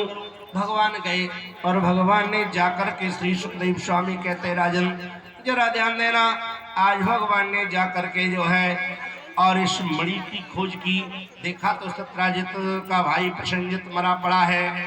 आगे बढ़े तो महाराज सिंह के पैरों के पीछे पीछे चले, सिंह भी मरा पड़ा है। सिंह को एक महाराज जामंत नाम का रीछ राज है और उस रीछ ने मार डाला है। भगवान उसके रीछ के पीछे गए। अब तो वहां जा करके जो है देखा कि जामंत जी की एक बेटी है जिसका नाम है जामवती। जामवती इस मणि से खेल रही है और जब जामवती मणि से खेल रही थी तो बंधुओं जरा ध्यान देना भगवान ने इस मणि को छीना और वहां सोए हुए थे महाराज जामवंत। सोते हुए जामवंत जाग पड़े। अब जामवंत जब सोते हुए जाग पड़े तो श्री सुखदेव स्वामी कहते हैं राजन बंधुओं जरा ध्यान देना। आज महाराज भगवान श्री कृष्ण का और जामवंत जी का युद्ध होने लगा और युद्ध होते होते बंधुओं मैं निवेदन कर दूं आज पूरे जो है युद्ध चलते चलते और 27 दिन व्यतीत हो गए। जामवंत ने सोचा कि इतने दिन मेरे साथ में जो युद्ध जिसने किया है वो व्यक्ति साधारण नहीं हो सकता है।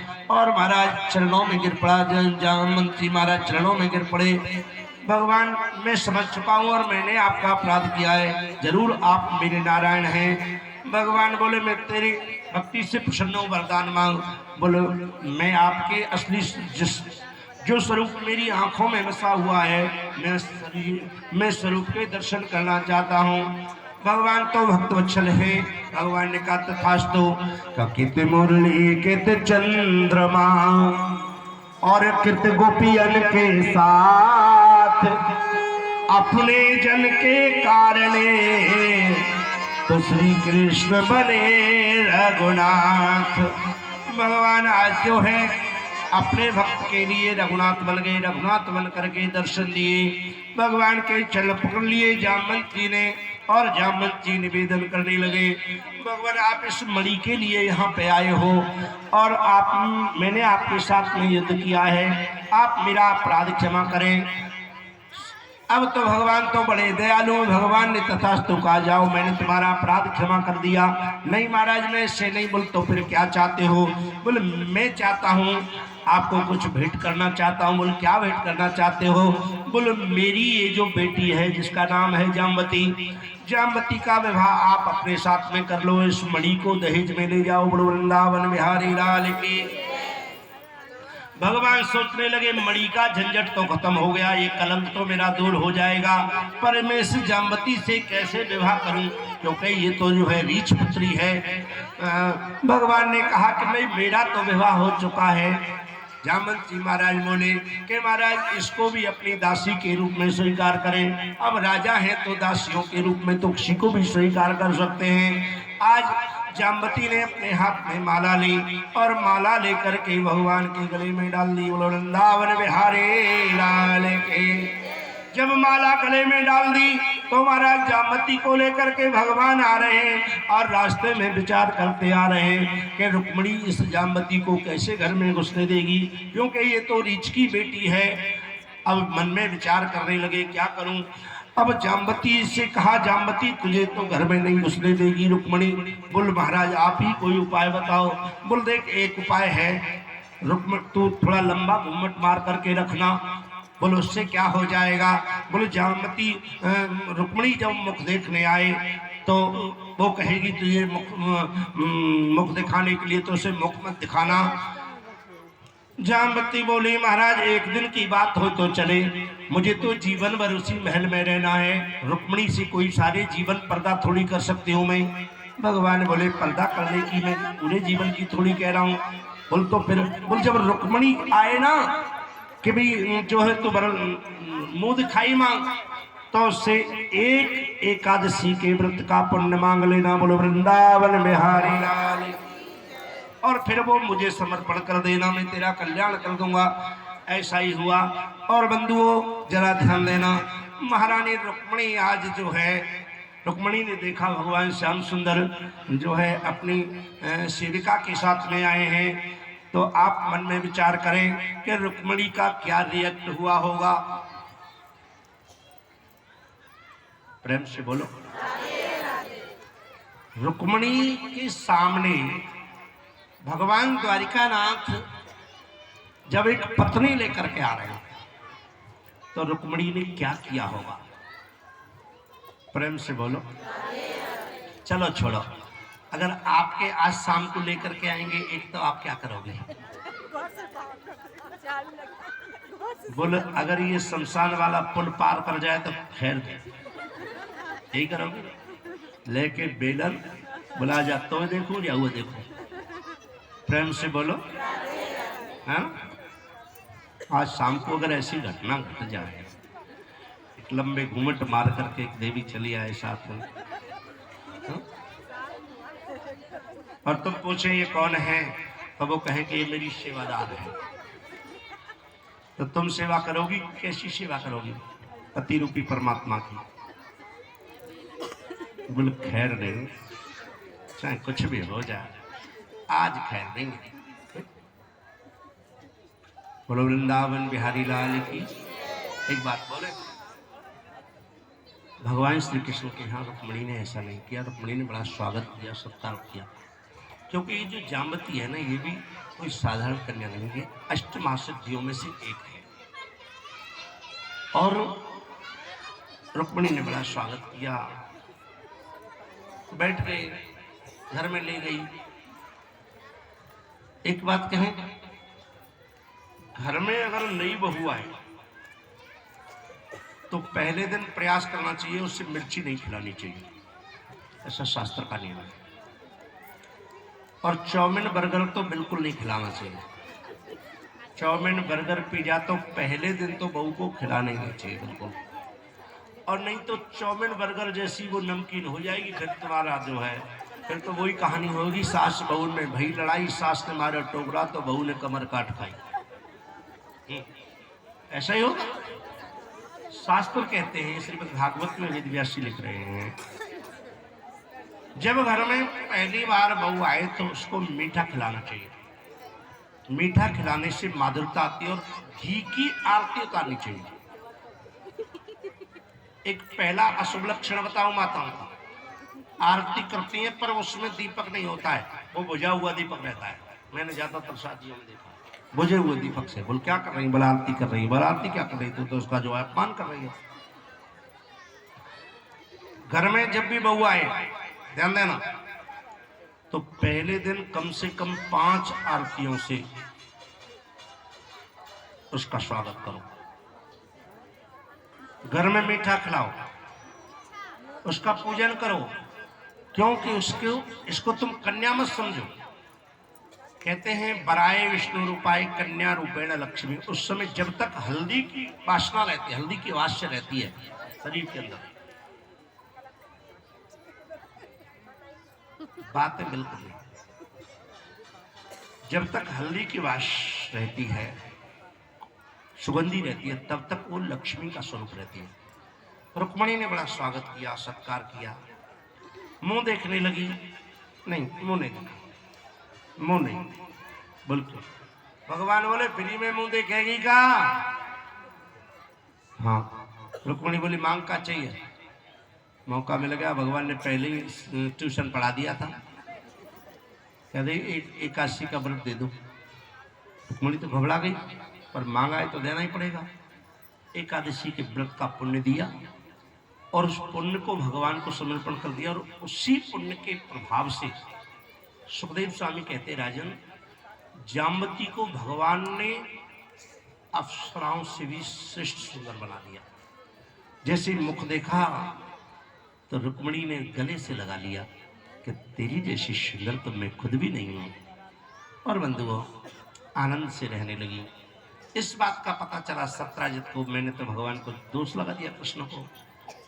सत्राजित आए, सत्राजित ने कहा मुझे क्षमा कर दो, मैंने आपको दोष लगाया, झूठा दोष कर दिया, नहीं कुछ देना चाहता हूँ। बोल क्या? मेरी एक बेटी है जिसका नाम है सत्यभामा, सत्यभामा का विवाह आप अपने साथ में कर लो। भगवान बोले 2 पहले हो गए, बोले इसको भी दासी के रूप में स्वीकार करें। तो सत्यभामा को भी आज भगवान ने दासी रूप में स्वीकार कर लिया। तीसरी एक कन्या है, बंधु जरा ध्यान देना, माने चौथी कन्या है जिसका नाम है कालिंदी। जमुना के किनारे पर, जमुना के अंश से ही ये कालिंदी प्रकट हुई थी। एक दिन भजन कर रही थी, अर्जुन और श्री कृष्ण दोनों भ्रमण कर रहे थे। भगवान ने देखा ये कन्या भजन कर रही है। भगवान ने पूछा, अर्जुन से कहा अर्जुन जाओ जाकर के पूछो देवी कौन है। अर्जुन ने जाकर के पूछा देवी तुम कौन हो? बोले मेरा नाम कालिंदी है। बोल क्या कर रही हो? बोले भजन कर रही हूँ। बोल किस लिए कर रही हूँ? बोल कृष्ण को पति बनाना चाहती हूँ, कृष्ण के साथ विवाह करना चाहती हूँ। अर्जुन बोला मौका दोबारा थोड़ी मिलेगा, जल्दी कर। और जल्दी किया, एक माला ली और भगवान श्री कृष्ण के गले में डाल दी। अब जब भगवान श्री कृष्ण के गले में माला डाल दी तो अब भगवान के कितने ब्याह हो गए?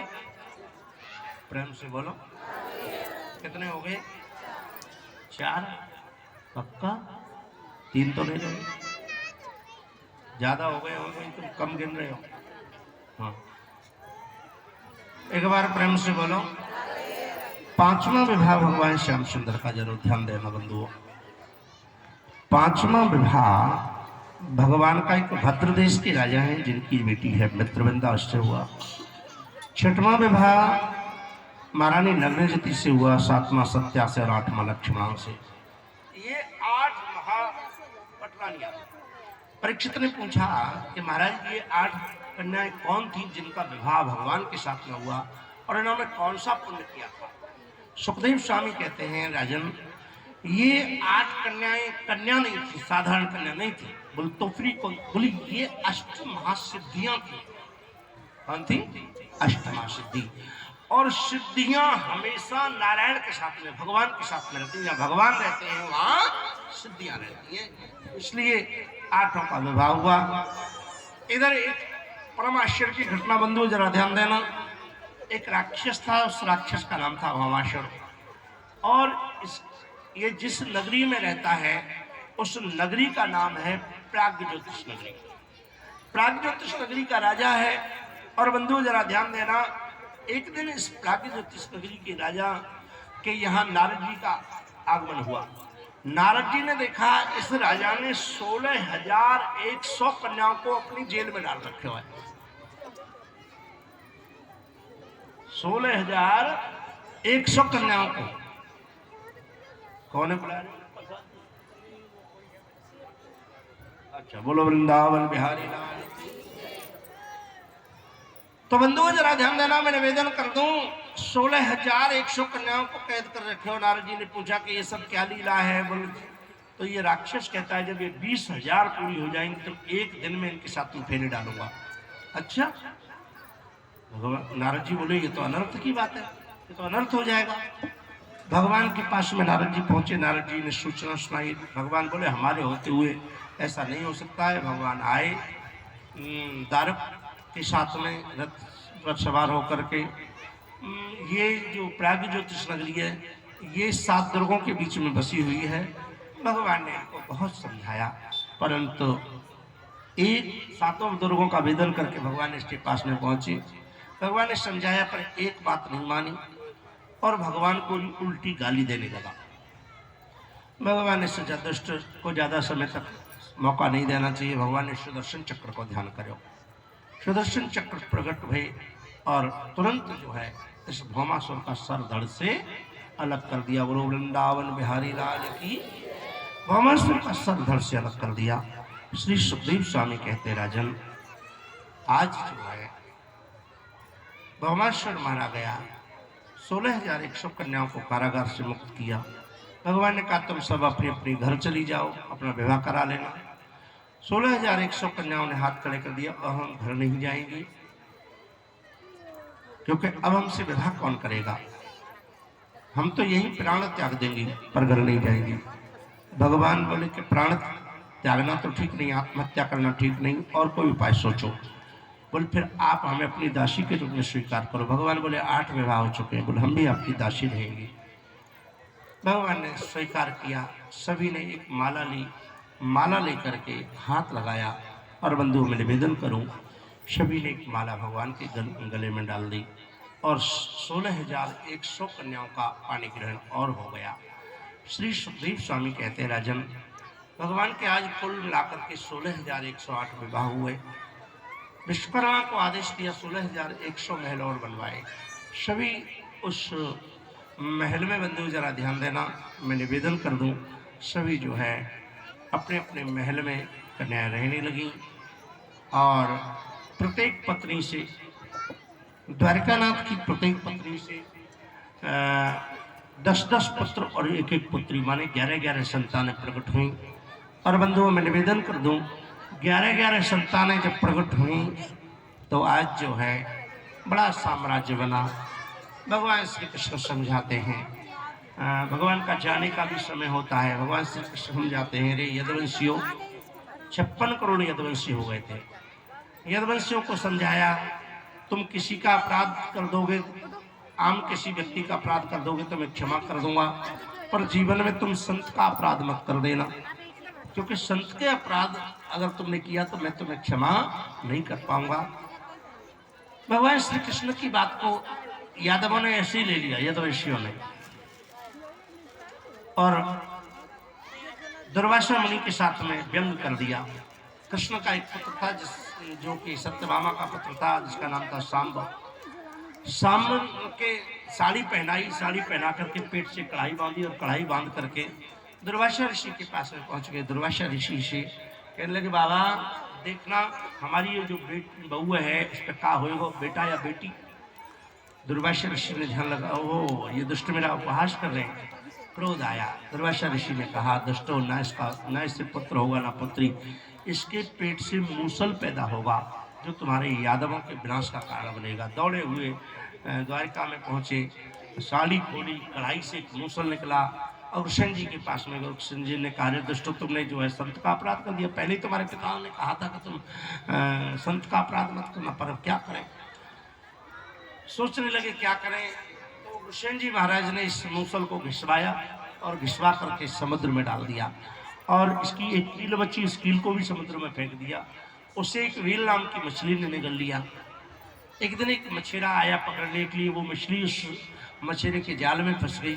मछेरे से उस मछली को जो है एक जरा नाम का व्याधि खरीद ले गया, जो कि पूर्व जन्म में अंगद का स्वरूप था। इसने अंगद ने वरदान मांगा था, प्रभु तुमने मेरे पिता को छिप करके मारा है, मैं भी आपके छिप करके बाणु मारूं, ऐसा वरदान मांगा था।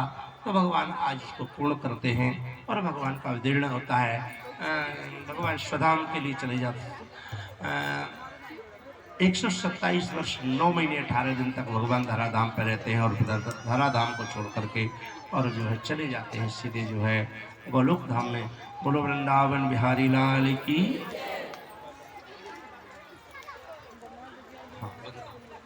श्री सुखदेव स्वामी कहते हैं, राजन आइए आज हम थोड़ा सा कल के लिए थोड़ी चर्चा कर लें और फिर उसके बाद में जैसा प्रभु कृपा करेंगे ध्यान देना।